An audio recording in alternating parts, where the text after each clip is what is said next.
والا نه خیر نه نمی خود ما میمان هستیم دیگه. خود ما فعلا میمان هستیم.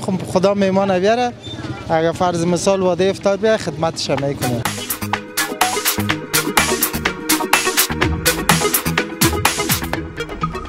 سلام و وقتتان بخیر. خدا کن جور صحتمند باشین. در کانون گرم خانه‌هایتان نشسته برنامه خودتان تماشاگر باشید. بازم خوشحال هستم که مرسل شیرزاد در خدمت شما زیدل قرار دارم. امید که تا آخر برنامه همراهیم بکنین، تنهایی ما نگذارین. بازم من در مندوی کابل هستم و امروز آمدیم که مرچ مساله‌ای که شما قسمی که در تصویر می‌بینید به معرفی بگیریم و هر روز ما غذای خوبش و خوشمزه پخته می‌کنیم، ولی ماه مبارک رمضان که هست باز بیشتر و با سرعت بسیار خوب دیگه می‌خوایم که بیشترین لذیذترین غذاها را باید در ماه مبارک رمضان در افطاری داشته باشه. امید که آخر برنامه همراهیم بکنید، تنهاییم نگذارین. و همچنین ما پیش کراچی هستم و می‌خوایم که تمام مساله‌جاتی که بر تمام غذاها استفاده میشه به معرفی بگیریم، کدام مساله به کدام غذا استفاده میکنن بیشتر مردم. البته ایران ما میفهم دختر خانم‌ها کلشون معلومات دارن، ولی بازم میخوایم یک معلومات مختصر برای کلشون داشته باشه. سلام علیکم. خوب هستین؟ صحتتون خوب است؟ اول نام زیبایتان؟ منیر احمد احمدی. منیر جان، درست است. منیر جان امروز بر ما معرفی میکنه کدام مساله به چی است، به کدام غذا است، اونا را بر ما میگن. ما این طرف بیایم یا امی در شما؟ اینی مساله قورمه است. کی برای قورمه سبزی کچالو دال نخل لوبیا می باشه. این زردچوبه است، این مرچ سرخ است. این گشنیز میده سور رنگ دیگه است. اینی مرچ مساله داره و سر یگان غذا میپاشی. سر غذا مرچ مساله داره، سر غذا غذا که تیار شده باشه. غذای تیار شده بله. درست. مثلا بیشتر سر کدام غذا؟ برنج، قورمه‌جات، سبزی، مثلا چپس، تخم مرغ، همین چیزا.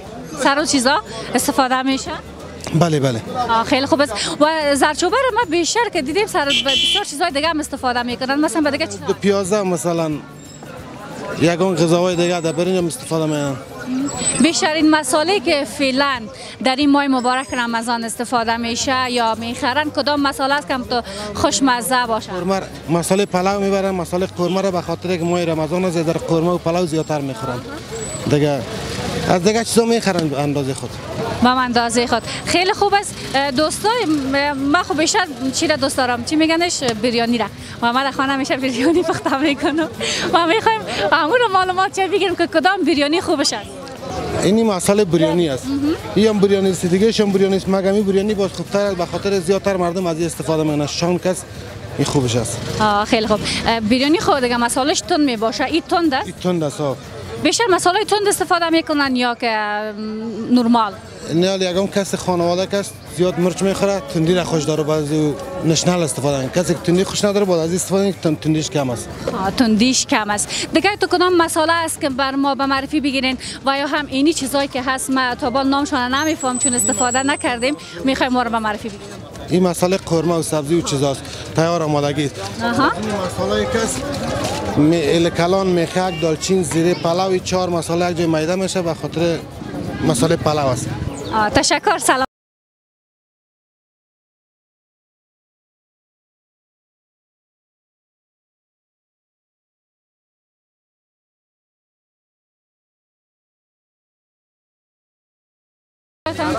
شعیب. شعیب. روزه گرفتی یا گرفتیم؟ روزه گرفتیم. چون صدای زیاد پخش هست. خب گل صبح از دیگه تا که روز بگذره و عادت کنیم. تا که صدا بلند شوه و صدا کنین وقتا میگیرم. او عادت کنادم باز اخدار تاثیر نداره.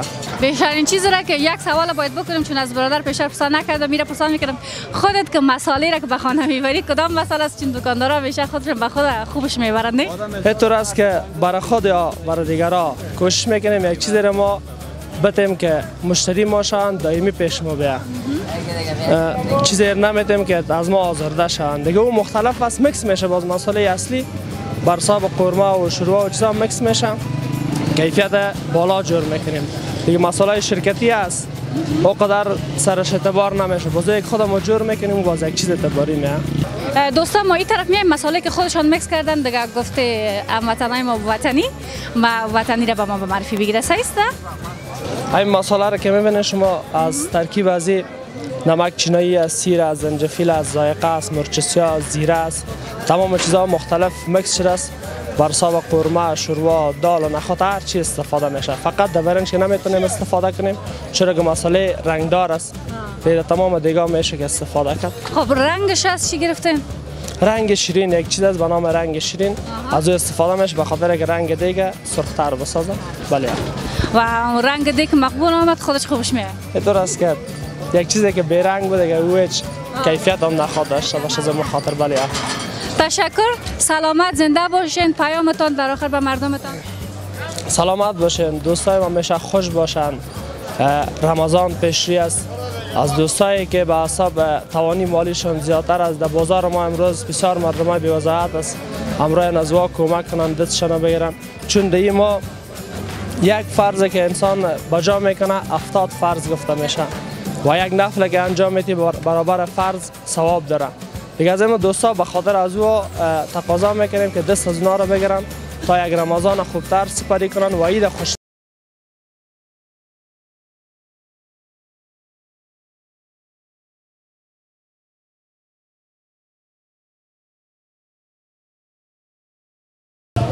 سلام علیکم. خوب هستین کاکا جان؟ صحتمند؟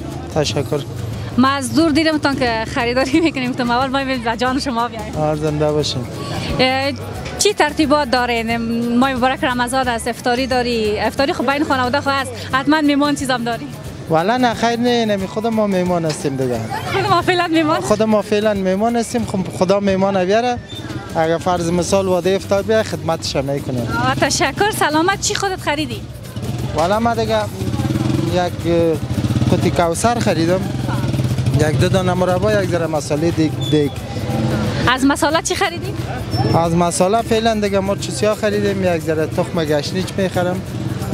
باز از دیگه که برآمدیم یک ذره ترشی میگیریم میرم. بسیار خوب. درباره پختن دیگ خود دیگه معلومات داری؟ حتما که تو خریدی خب معلومات هم داری. و چی استفاده میکنی؟ والا دیگه تخم مرچ سیاه را دیگه تقریبا سر همی چپ زیاد مندازه در خانه دیگه. یگان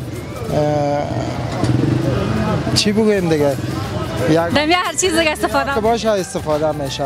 باز اونم تخم گشنی چپ میشه سر در بین بولانی و کچالو یا پرتن خوشمزه میشه. تشکر. سلامت باشین.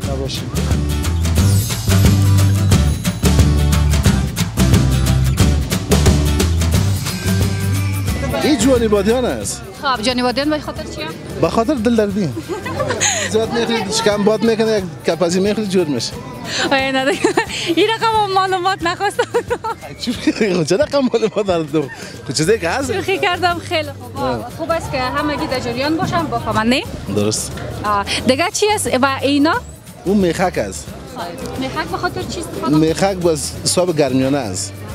هم در پلاو استفاده میشه هم به باز چربی خونه و شکر است. بسیار خوب. و اینی سرکه فکر کنم نه؟ سرکه هم میشه دربارش به ما معلومات بدین و از کجا آمده؟ این آدم خود داخل وطن درست میشه. خود داخل وطن استفاده میشه، جور میشه؟ اجانا. بچی ها زیاد استفادهش میکنن. این بر ترکاری است دیگه. بر ترکاری؟ بر سالاد ترکاری است. این رنگ شیرین است به خاطر اصلیتش بر چپس است. رنگ چپس تغییر میده. او با حساب غذا کمتر زیادتر استفاده میکنه. هر کس دیگه پر رنگ کار داشته باشه اونو زیاد استفاده میکنه، کم رنگ کار داشته باشه کم. دیگه رنگ شیرین است. خب رنگ شیرین دیگه از کجا میآید؟ از پاکستان. پاکستانی است. پاکستانی است. رنگ شیرین تا جایی که ما دیدیم برای شوله شیرین. برای شوله شیرین برای چیزا اگر در شوله شیرین میپرد رنگ شوله شیرین اینجا چیز میکنه. از هموطنا با شوله شیرین که رنگش تغییر بدن و استفاده میکنن. بله.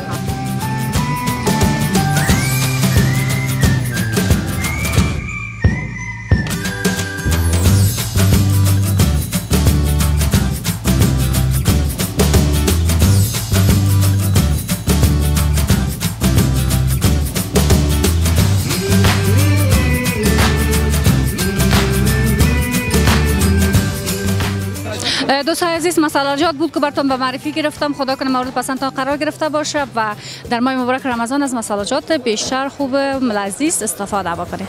و نگفته نمانه که اینجا اسپری یا دوایی که بر حیوانات کوچک است که من خیلی میترسم ازشون و دختر خانم بیشتر میترسه. مثلا موش است و کایک است و خرک نمیفهم. خب انواع زیاد چیزا داره دیگه. من از اونا در کل بگم از کلش میترسم و دختر خانم فکر میکن بیشتر از کلشان میترسه دیگه. مردا رو من نمیفهم درباره از اونا چیز نمیگم و حشرات بیشتر زیاد میشه در اینکه هوا گرم شده و رو به بهار شدن است و این چیزا زیاد پیدا میشه. مثلا نانگم و چیزا هست.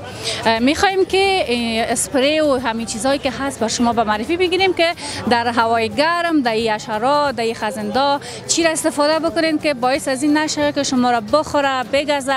بالخصوص اطفال نازنینه چون بیشتر به اطفال ضرر میرسانن و اطفال هم نمیفهمن چون کوچک هستن با هر چیز دست میزنن و باعث از این میشه که بگزه بشه. و حال اینجا هستم که بر شما به معرفی بگیرم. سلام علیکم. سلام علیکم همشیره. ساعت خوب خیرت جان و جور. ساعت خوب است بخیر هستین. سلامت زنده باشید. زنده باشید جور باشید. تا عبادت شما قبول باشه. قبول حق باشه. سلامت. امروز ما آمدیم که تمام اسپری یا دواهایی که شما دارین بر ما به معرفی بگیرین و اینکه بهار شده و هوا روز به روز گرم شده میره و خزنده بیشتر زیاد شده میره. تشکر. زنده باشین سلامت باشین. یک تن دوا فروشان مندهی سید علی داد دیگه فعلا دوا فروش فصل بهار که میشه طبعا حشرات زیاد میشه. کیک و خسک و مار و ملخ هر نوع حشراتی که طبعا زیاد میشه. خب مجبور هستیم که ما باید از همین کاری رو بکنیم که از کیک و خسک مثلا خانگی یا مثلا زراعتی که در بیرون میشه ما جلوگیری بکنیم از حشراتش. دیگه کیک و خسک مثلا که از اکثریت اسپری است، مرگ موش است، دیگه چیزای پودر و چیزایی است که ما اکثریت میتیم که مردم با طریق استفاده بکنه که نه بعد استرس اطفال بگیره و نه مردم از او ضرر ببینه. زیر فرش و سر فرش مثلا در چهار کنج درخت و خانه و مثلا چیزا را استفاده میکنه دیگه کدام مشکل دیگه نداره. زنده باشه. این اسپری حشره کشت به نام پیکار است که زمانی استفاده میکنه به درون خانه باید از 10 دقیقه یا با حدود 15 دقیقه باید درون خانه نروند به خاطر که بوی زاریات است. طبعا فهمیده اشتکار ریزش میکنه زکام میکنه فهمیده با مو خاطر برای 10 دقیقه دروازه رو بسته کنه بعد 10 دقیقه بعد میتونه که داخل خانه برن داخل شون. این به نام پیکار یاد میشه. پیکار این دیگه اسپری است که در تمام خانه زده. بله داخل خانه که یک شوربت استفاده کنی برای 10 دقیقه دروازه رو بسته میکنی با تمام حشرات است. کیک و خسک و مرچه و گشدم و هر نوع حشراتی که داخل خانه باشه خود جلوگیری میکنه. این دیگه بر عموم از خیزرات دیگه بر کدام جداگانه برای عموم است. نه برای عموم است. زنده باشه. ما یک سوال میخوایم از خودتون داشتم. شما گفتم که من همش میترسم تو نیست که من از هیچ کدامش نترسم مگه ببینم دیگه بیخی از خانه یا جایی که باشه ترکش میکنم. شما از کدامش میترسید؟ شخصا خودم غیر از مار میترسم دیگه از هیچ کدامش نمیترسم. تا به حال دیدین بس توی قدیدیم که از موی سر ممکن زیافتر دیدیم شما. خیر خوب است که خدا نگاهتان کرده. آمین. زنده باشین. خب دوستا قسمه که در جریان هستیم میفهمیم در سابقه دوا اسپری چیزا نبود نه بیشتر از تلک استفاده میکردن و یا هم از چسب و چیزایی که بوده در سابق از اینا برای موش گرفتن و برای هر چیز دیگه که از بخیر یک رقم شدم هیچ ما گفتم نمیدونم جنی دیدم نمیتونم میشه. میخوایم درباره از اینا بر شما معلومات بگیریم. این تلک است. زمان سابق که بود دوا اکثریت وجود نداشت. دوا مردم استفاده نمیکرد. همین تلکا بود. با این قسم استفاده میکرد تلکا را فهمیده که میموند دور از دسترس و اشتکا باید استفاده بکن. اکثریت خانواده است که حالا فعلا هم اگر میبرن میمونن و اشتکا فهمیده دست میزنن دستشان میگیرن اوگار میکنن باید نو قسم کار بکنن. دوا اگر مثلا مسطح است دوا میمونن دوا در مسطح که من بوی میته بند میمونه بوی میته در جنجال متوجه میشه. بعد از مردم میتونه که از تلک استفاده بکنه. در چت تلک بونه چسب بونه از یارو فقط جور میکنه میمونه نان برش میزنه خلاص جنجالش کم است بریزی. این زنده میگیره اوسو میندازه خلاص نه بوی میته نه تف داره نه گاز داره. یک همکار ما اینجا بر ما گفت که اگر میخواین موش زنده بگیرین تلک بود اگر نه چسب بود و اگر میخوای که بمره تلک نموت. اموگ است اکثریت مردم است که جای قید است مثلا دوا مونده نمیشه اونجا تلک میمونه. وقتی که تلک میمونه تلک میگیره زنده میگیرش بیرون میندازه. وقتی اگر نه که مثلا دسترسی با تلک نداشت باش چسب میبرن چسب واز میکنه میمونه جایی که رفت آمد میکنه زنده میگیره قدم کاغذش گرد پوسو میندازه. و این بیشتر چیزا که هست نه موش و چیزا در خانه که خانه سابقه باشه بیشتر زیاد. طبعا اکثر خانه خامه خانه‌ای که مثلا نوال خود شکر پخته کاری زیاد شده، سابق بود در خانه خامت بسیار زیادتر بود از جانا. تشکر. سلامت باشید، زنده باشید، جور باشید. خب دوستای عزیز، این بود برنامه امروزی ما که تقدیمتان کردیم. خدا کنه مورد پسندتان قرار گرفته باشه. تا برنامه بعد شما را به خداوند پاک و بی نیاز میسپارم.